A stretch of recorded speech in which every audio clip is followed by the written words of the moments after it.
Hello दोस्तों, स्वागत है आप लोगों का हमारे यूट्यूब चैनल में। तो दोस्तों, जैसे कि आप लोगों को पता है 7 मई को आप लोगों का असिस्टेंट अकाउंटेंट का जो है परीक्षा आयोजित हो चुकी है। और इसमें एक न्यूज़ आप लोगों को ये भी मिल चुकी है कि जो असिस्टेंट अकाउंटेंट में अभ्यर्थी जो शामिल हुए थे, जैसे कि आप लोगों को पता था कि एडमिट कार्ड जो है 20,700 के अप्रॉक्स थे, जिसमें से 40% जो है अब्सेंटी मिली है, जो है आयोग के माध्यम से ये सूचना मिली है, प्रेस के माध्यम से। तो अप्रॉक्स 12,000 के लमसम लोगों ने परीक्षा दी है। अब 12,000, अब देखिए दोस्तों, वैसे देखा जाए तो उस भीड़ से आपको कुछ नहीं करना, क्योंकि वो ऑलरेडी तैयारी में नहीं थे या जो ऑलरेडी जॉब में थे उन लोगों ने एग्ज़ाम नहीं दिया होगा। और अभी इसमें भी ऐसे बहुत लोग हैं जो ऑलरेडी जॉब में हैं और एग्ज़ाम उन्होंने जनरली देखने के लिए दिया हो, तो उससे काफ़ी फ़र्क पड़ेगा आपकी मेरिट में, सारी चीज़ों में। फ़िलहाल हम लोग बात करते हैं जो पेपर हुआ है, इस पेपर के संबंध में हम लोग डिस्कस कर लेते हैं थोड़ा सा। देखिए, मैं ओवरऑल व्यू रखूं इस पेपर के संबंध में, तो ये जो पेपर हुआ था, आप लोगों को पता था इसका सिलेबस अपने आप में बहुत ब्रॉड था। इस सिलेबस के अकॉर्डिंग आयोग ने जो है अगर मैं ओवरऑल पेपर की बात करूं तो आयोग ने टोटल जो 11 यूनिट हैं प्लस आप लोगों की हिंदी अपने आप में एक प्लस पॉइंट डाल दिया। यहाँ पर आप लोगों का एक एडिशनल पॉइंट डाल दिया, जिससे कि ये सिलेबस ऑलरेडी ज़्यादा था और ज़्यादा हो गया, तो 20% तो बढ़ा ही दिया इसने। अब बात करते हैं कि आयोग ने ओवरऑल में पेपर की, मैंने बताया कि पेपर जो था आपका पूरा मॉडरेट लेवल है। अगर ओवरऑल मैं बात करूं, ना इजी है और ना टफ़ है, पेपर आप लोगों का बिल्कुल मॉडरेट है।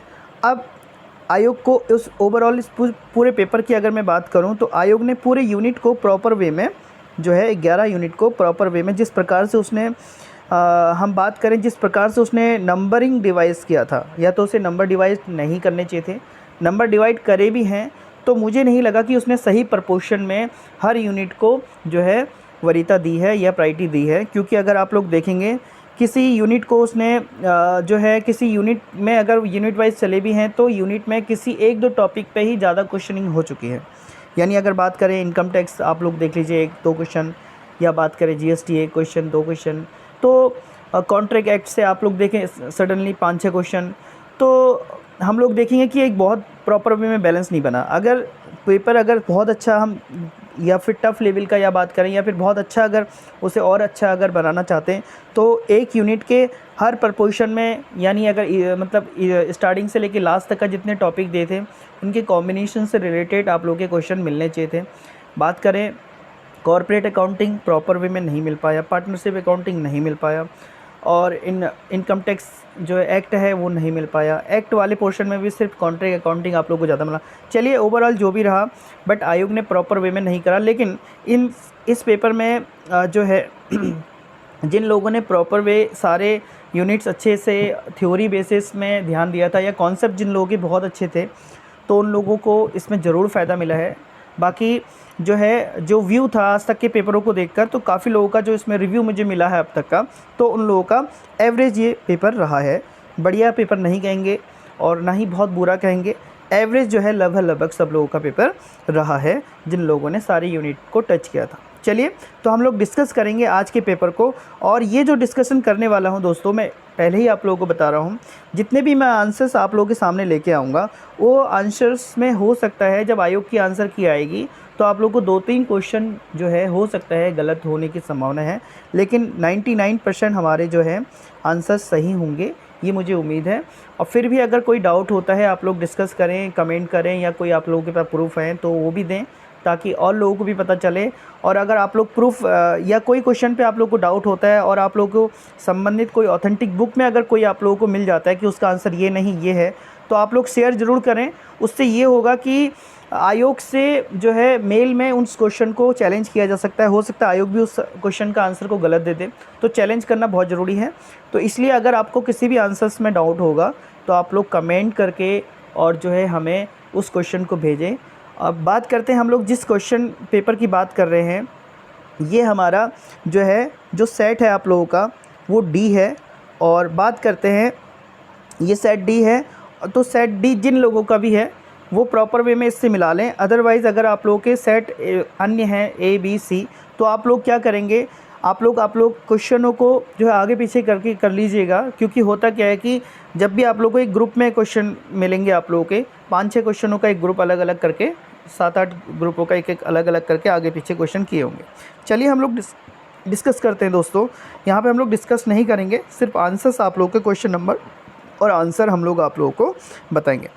देखिए दोस्तों, बात करते हैं हम लोग पहले क्वेश्चन का। जो पहले क्वेश्चन का जो आंसर है दोस्तों वो है डी, यानी बात करें हार्टली विथ अस। और फिर बात करते हैं हम लोग क्वेश्चन नंबर 2, जो ये है, इसका जो आंसर है ऑप्शन नंबर बी है। और फिर बात करते हैं क्वेश्चन नंबर 3 की। क्वेश्चन नंबर 3 की बात कर लेते हैं। क्वेश्चन नंबर 3 का जो है शॉर्ट टर्म ये होता है, यानी अल्पकालीन कोष, इसका आंसर है। फिर बात करते हैं 4th का। तो 4th में जो आंसर है आप लोगों का दोस्तों, यहाँ पे ऑप्शन नंबर डी हो जाएगा आप लोगों का, यानी बेरोज़गारी को बढ़ाता है। फिर बात करते हैं ऑप्शन नंबर 5 में जो आप लोगों का आंसर है वो नैप के द्वारा है। फिर ऑप्शन नंबर 6 जो है आप लोगों का, ये ऑप्शन नंबर डी हो जाएगा आप लोगों का। और बात करें 7 का, जो आप लोगों का सही आंसर है वह है आप लोगों का ऑप्शन नंबर सी। और बात करते हैं सामाजिक मनोवैज्ञानिक अवरोध। और इसके बाद हम लोग बात करें क्वेश्चन नंबर 8 की। तो क्वेश्चन नंबर 8 में जो सही आंसर है ऑप्शन नंबर ए।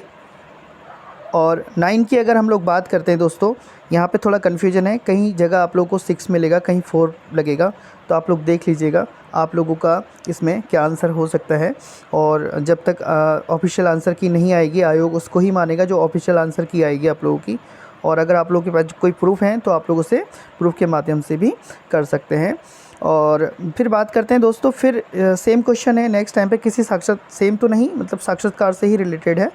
तो यहाँ पे प्रमुख अवस्थाएं जो हैं, कहीं 3 दी हैं और कहीं आप लोगों को 5 मिल रही हैं, तो यहाँ पे भी कन्फ्यूजन है इस क्वेश्चन में। फिर बात करते हैं ऑप्शन जो 11 का जो आंसर है दोस्तों वो होगा डी, यानी गपशप हम बात करें, आपको जो है डी हो जाएगा 11 का।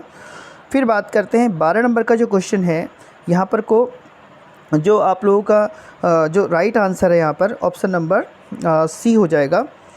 फिर बात करें क्वेश्चन नंबर 13 की। तो यहाँ पर को ऑप्शन नंबर डी आप लोगों का हो जाएगा, ए और बी बोथ। फिर 14 की हम लोग क्वेश्चन नंबर 14 की बात करें तो इसका जो राइट आंसर है ऑप्शन नंबर सी, यानी विस्तार, रेंज। और फिर बात करते हैं 15 नंबर का जो क्वेश्चन है आप लोगों का, वहाँ पे जो आप लोगों का आंसर आना है वो हो जाएगा 24। चलिए फिर अगले पेज में चलते हैं। 15 क्वेश्चन आप लोगों के हो गए हैं। अब यहाँ पे बेसिक अकाउंटिंग आप लोग देखेंगे, कुछ क्वेश्चन बेसिक अकाउंटिंग से डाले हैं। जैसे ऑप्शन नंबर 16 का आप लोगों का हो जाएगा डी। और फिर 17 का जो हो जाएगा आप लोगों का ए। और फिर बात करते हैं 18 का जो होगा आप लोगों का वो हो जाएगा प्रॉफिट एंड लॉस। और 19 का आपका जो आंसर हो जाएगा दोस्तों ऑल ऑफ दिस। और फिर बात करते हैं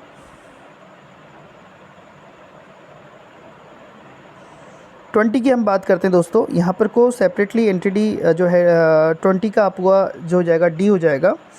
फिर हम बात करते हैं 21 का जो आंसर है वो हो जाएगा ए। और फिर बात करते हैं 22 की, ये आ जाएगा आप लोगों का बी। फिर बात करते हैं 23 का जो आपका सही आंसर है वो है ए। 24 का आप लोगों का आंसर है आपका सी। फिर बात करते हैं दोस्तों अकाउंटिंग प्रिंसिपल जनरली, ठीक हो गया, ये हो जाएगा आपका ऑप्शन ए। 26 का आप लोगों का आंसर हो जाएगा बी।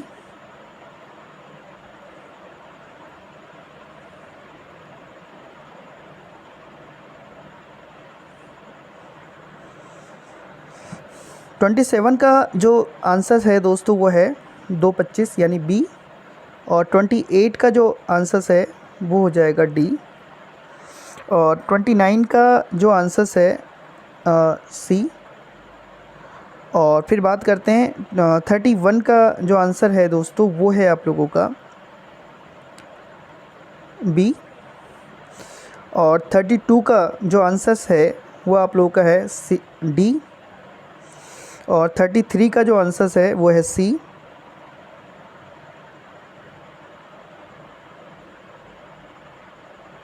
थर्टी फोर का जो आंसर हो जाएगा दोस्तों ये हो जाएगा आप लोगों का डी। 35 का जो आंसर है वो सी, सॉरी 35 का सी, 35 का सी में पहुँचे हम लोग, 35 का सी। और 36 का जो आंसर है वो है आप लोगों का बी। और 38 का जो आंसर हो जाएगा बी। और 39 का जो आंसर है दोस्तों वो है आप लोगों का ए, सस्पेंस अकाउंट।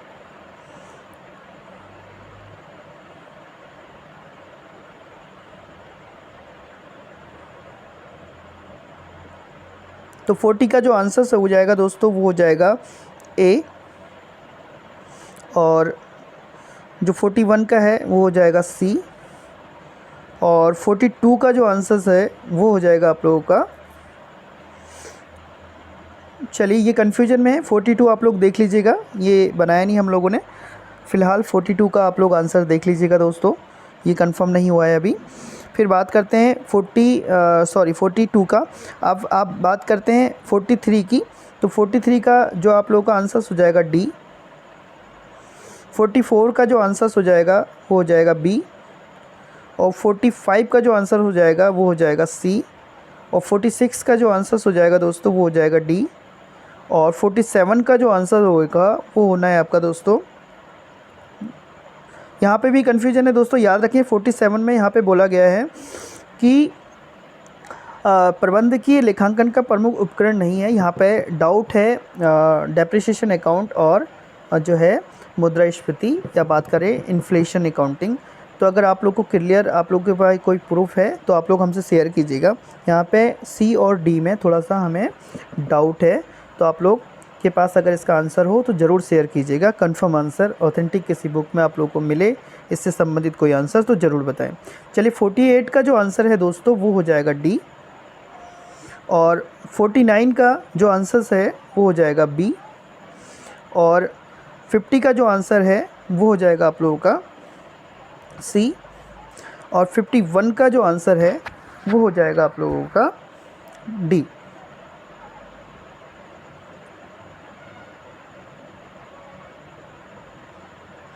अब बात करते हैं 52 का जो आंसर है वो हो जाएगा डी। 53 का जो आंसर है दोस्तों वो हो जाएगा आप लोगों का डी। और फिर बात करते हैं 54 का ए हो जाएगा। 55 का दोस्तों जो है वो आंसर हो जाएगा आप लोगों का डी, यानी प्रॉमिस। चलिए यहाँ से आप लोगों को दोनों व्यू दे देते हैं, इंग्लिश और हिंदी का, ताकि जो इंग्लिश वाले हैं उनको क्वेश्चन पता चल जाए। फिर बात करते हैं 56 का। तो 56 का दोस्तों वो हो जाएगा कंपलसरी, यानी अनिवार्य। फिर बात करते हैं 57 का। तो 57 का जो आंसर है वो हो जाएगा बी। और 58 की बात करते हैं वो हो जाएगा ए। और फिर 60 की बात करते हैं, यहाँ पे ये हो जाएगा आप लोगों का बी।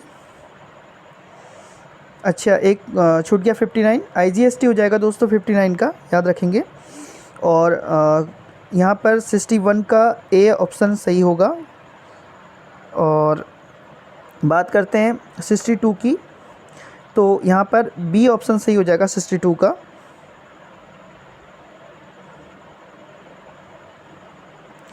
फिर बात करते हैं 63 का। 63 का आप लोगों का बी हो जाएगा, 63 का बी। फिर बात करते हैं 65 का। 65 का आपका सी हो जाएगा।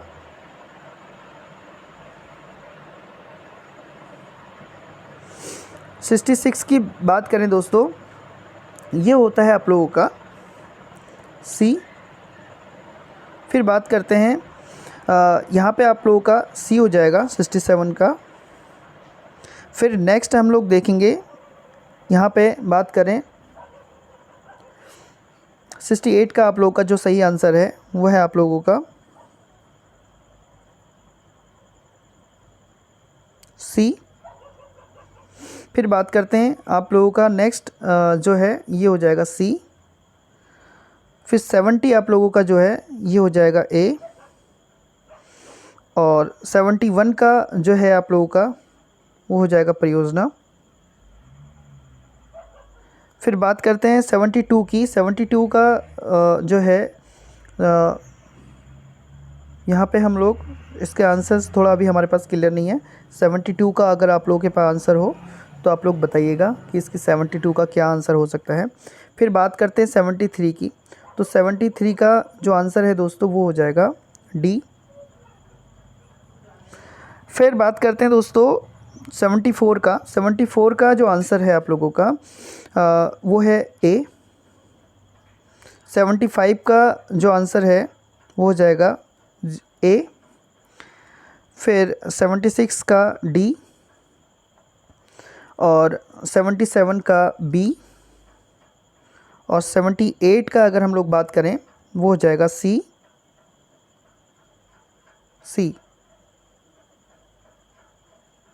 78 का सी। 78 का 78 की हमने बात करी सी। 78 का सी। फिर बात करते हैं 79 का। तो 79 का हो जाएगा डी। और फिर 80 की हम लोग बात करते हैं ये हो जाएगा डी। तो ये तो थे मैनेजमेंट के मैनेजमेंट या अगर हम बात करें अकाउंटिंग से रिलेटेड क्वेश्चन। अब जो है हिंदी के क्वेश्चनों की हम लोग बात कर लेते हैं दोस्तों।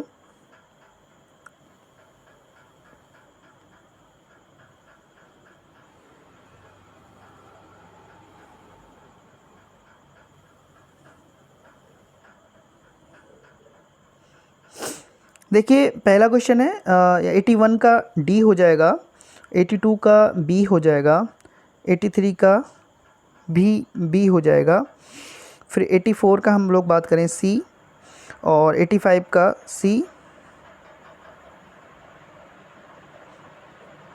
फिर बात करते हैं 86 का जो आप लोगों का है डी होना चाहिए।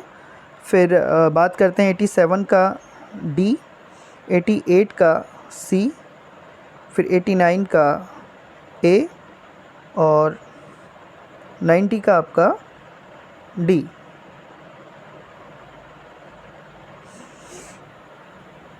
चलिए फिर बात करते हैं हम लोग 91 का अगर हम बात करें तो सी और 92 का सी। 93 की अगर हम लोग बात करें तो यहाँ पे हो जाएगा सी। 94 की अगर हम लोग बात करें यहाँ पे हो जाएगा बी।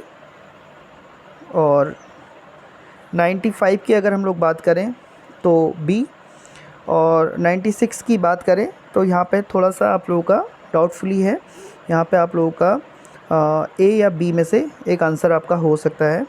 और 98 का आप लोगों का जो है ए हो जाएगा, 97 का ए हो जाएगा। और 98 का जो आपका आंसर है वो है बी।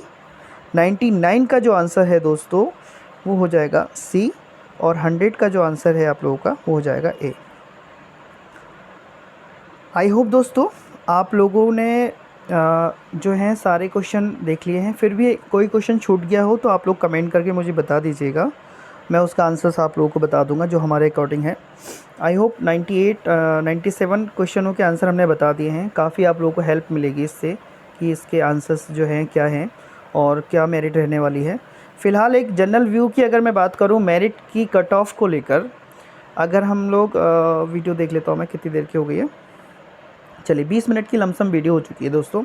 अगर हम लोग बात करें कि इसकी कट ऑफ क्या रहने वाली है तो एक जनरल सेंस में अगर मैं बात करूं दोस्तों आप लोगों की कि इसमें मेरिट क्या रहेगी, देखिए ये एक्सपेक्टेड है। अभी जब ऑफिशियल आंसर की आएगी तो आप लोगों की मैं एक विस्तृत जो है कैटेगरीज वाइज, वोमेन वाइज जो है फिर से कट ऑफ बनाऊँगा आफ्टर जब आंसर की आ जाएगी हफ्ते 10 दिन में आयोग के द्वारा जारी की जाएगी। फ़िलहाल एक मोटा मैं जो जहाँ तक मेरा अनुमान है, काफ़ी लोगों से हम लोगों ने बात करी है जो काफ़ी समय से पढ़ रहे हैं और काफ़ी समय से हमारी टच में भी है और हम जानते भी हैं कि उनने कितना पढ़ाई करी है। तो उनका एनालिसिस, उनके बेस पे उनने कितना अटैम्प्ट किया और कितने उनके आंसर्स आ रहे हैं। ज़्यादातर जो आप लोगों को मिल रहे हैं आप लोगों को पता होगा, आपके आसपास जिन लोगों की मेरिट है, आप लोग भी अनुमानित करके कमेंट ज़रूर कीजिएगा इसकी जो कट ऑफ जा सकती है। फ़िलहाल मैं आप लोगों को अपना व्यू बता देता हूँ कि जो कट ऑफ आप लोगों की रहने वाली है, जहाँ तक मुझे लगता है, अगर हम जनरल की बात करें, अभी हम लोग सिर्फ कैटेगरी की बात कर रहे हैं, वोमेंस की बात नहीं कर रहे हैं। जब फाइनल आंसर की आएगी तो डिटेलिंग हम लोग जो है हम लोग कट ऑफ के संबंध में बात करेंगे। चलिए, क्योंकि तब तक हमारे पास और भी काफ़ी लोगों के जो है हमसे वार्ता हो जाएगी और हमें काफ़ी लोगों का एनालिसिस मिल जाएगा, किसका क्या रहा क्या नहीं रहा। तो जैसे आंसर की आएगी उसके 1-2 दिन बाद हम लोग जो है कट ऑफ ज़रूर बनाएंगे। चलिए, तो जनरल की जहाँ तक मुझे उम्मीद है, आप लोगों का जनरल जो सिलेक्शन हो सकता है वो हो सकता है 57 टू 65। थोड़ा सा रेंज ज़्यादा ले रहा हूँ मैं, याद रखेंगे। वो इसलिए ले रहा हूँ क्योंकि अभी काफ़ी क्वेश्चन जो हैं, अभी हो सकता है कि आयोग के कुछ बदल जाएँ क्वेश्चन, क्योंकि अक्सर आप लोगों ने देखा है कि आयोग कुछ आंसर्स ऐसे दे देता है जिनको क्लेम करने के बाद भी चेंज नहीं करता। तो इसलिए ऑफिशियल आंसर की आ जाए, उसके बाद हम लोग देखेंगे कि क्या रहेगा। अराउंड 60 से 60 प्लस वाले तो कन्फर्मली समझ लीजिए अभी आप लोग इतने में हैं, तो आप लोग अपनी बढ़िया करके टाइपिंग स्टार्ट करें। और अभी कुछ इससे कम भी अगर आप लोगों के मार्क्स हैं तो भी आप लोग टाइपिंग स्टार्ट करें, कि आप लोगों को पता है रिक्रूटमेंट अपने आप में ज़्यादा है। तो रिक्रूटमेंट ज़्यादा है तो उसके अकॉर्डिंग जो है कई गुना लोगों को बुलाया जाएगा। 4 गुने में तो बहुत लोग आ जाएंगे, लमसम 2500 लोग आप लोगों को टाइपिंग के लिए बुलाएगा, तो वो मेरिट बहुत कम जाएगी, याद रखें आप लोग। लेकिन ये जो मैं फ़ाइनल में आप लोगों को बोल रहा हूँ, यहाँ तक आप लोग उम्मीद रख सकते हैं कि आप लोगों का चयन हो सकता है। फिर बात करते हैं ओबीसी की। ओबीसी की हम लोग बात करें दोस्तों, तो वो आप लोगों का 54 से लेके 57 तक जा सकता है। फिर बात करें एससी की, तो एससी जो कैटेगरी है वो अगर हम बात करें 48 से जो है 55 तक का जो है हो सकता है चयन आप लोगों का। फिर बात करते हैं एसटी, तो एसटी में हम लोग बात करते हैं दोस्तों, यहाँ पर जो जा सकती है वो जा सकती है आप लोगों की 40 से 52 के अराउंड में। फिर बात करते हैं ईडब्ल्यूएस की, जो जाएगी इस समय ईडब्ल्यूएस को मुझे लगता है कि अच्छा खासा यहाँ पे जो है वेटेज या फिर बात करें प्रॉफिट मिल सकता है, क्योंकि ये इस पेपर में काफ़ी लोगों के जो है हमने रिव्यू करा तो काफ़ी लोगों के सर्टिफिकेट नहीं बने, तो इसमें जनसंख्या कम है अकॉर्डिंग टू और कैटेगरीज़ की। तो यहाँ पर को आप लोग को इस बार जो है ज़्यादा फ़ायदा मिल सकता है। तो यहाँ पर आप लोग याद रखेंगे ईडब्ल्यूएस में अगर 50 प्लस 50 से लेके अगर आप लोग 55 के बीच में हैं तो आप लोग देखिएगा कि आप लोगों का चयन यहाँ पे हो सकता है। तो ये रहा हमारा जो है ओवरव्यू। अब बात करते हैं दोस्तों कि अब जब इसकी जो आंसर की आएगी, रिवाइज आंसर की आएगी, या जब इसकी फाइनल आंसर की आएगी ऑफिशियल, तो हम लोग तब तक हमारे पास और डाटा मिल जाएगा सभी कैटेगरीज़ का। तो हम लोग एक अच्छी जो ये नॉर्मली ये मेरा व्यू है, और जब आंसर की इसकी आ जाएगी तो फिर हम लोग 1-2 दिन बाद उसकी हम लोग ज़रूर डिस्कस करेंगे। चलिए दोस्तों, फिर मिलते हैं अगली महत्वपूर्ण वीडियो के साथ। धन्यवाद।